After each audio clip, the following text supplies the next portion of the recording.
তা সবাই তো বইই আছো, কে কি কোনো কাজ কাম আছে? আরে আমার তো কোনো কাজ কামই নাই। আরে না, মোর তো কোনো কাজ কাম নাই, কাজ কাম যা আনলে হ্যাঁ বাড়ির কাম কাজ করে আইছি। তা কে তো কোনো কাজ কাম নাই, ল আমার লাগলো, আমার বাড়িতে একটুখানি কাজ আছে, ওই কাজটু করে এলো। আরে বন্ধু আমার তো মনেই নেই, বাপটা তো গরুরে ঘাস কেটে দেওয়া লাগবে। আরে বন্ধু আমার তো মনে নাই রে, বাজারে যাইতে হবে, বাজারে পাঠাইছে রে আব্বাই।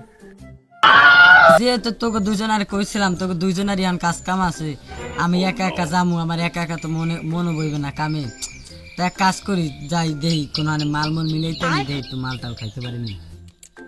আরে বন্ধু আমার তো মনেই নেই, যে ঘাস কাটে তুই যত 3 দিন হয়ে যাবে।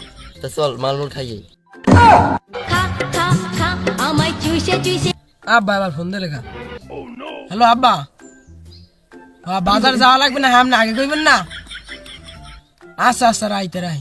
বন্ধু আব্বা তো ফোন দিয়ে কইছে বাজার যাওয়া লাগবে না, তো অনেক দিন হচ্ছে মালমল খাই না, ল মালমল জোগাড় করে আজকে একটু খাইয়ে। তা যেহেতু তোকে কাজ কাম নাই, দেখি মাল মলের জোগাড় করে ফোন দিয়ে দেখি।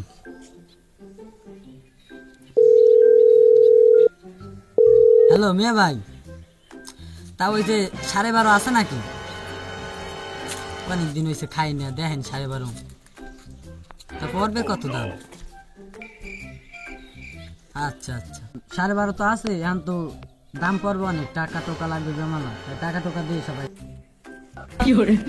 আবার সবার সামনে চলে টাকাটা জানি কই থুইলাম, আজকে কয়েনটা কমবে গেলে। আরে টাকাটা দিমু বন্ধু রে, টাকাটা ছিলাম বাড়ি। আরে যেহেতু তোর কাছে টাকা টোকা নাই, আমার কাছেও তো বেশি টাকা নাই, আমার কাছে অল্প একটু টাকা আছে, যাই আমি একা যাই অল্প একটু না খাই, ঠিক আছে? আজ টাকা নাই বলে বন্ধু তুইও গেলি চলে। শুধুমাত্র গরিব হয়ে জন্মালে বোঝা যায় এই দুনিয়ার রং তামাশা আমাদের জন্য না। তোমার কেউই নেই, তুমি একা, আবার ঘুমিয়ে যাও। শুধুমাত্র টাকা আর নারীর জন্য এরকম হাজার হাজার বন্ধুত্ব শেষ হতে চলেছে।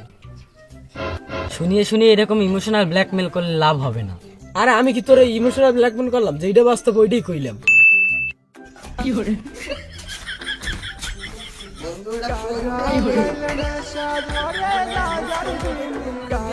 খাইলে না সাধরে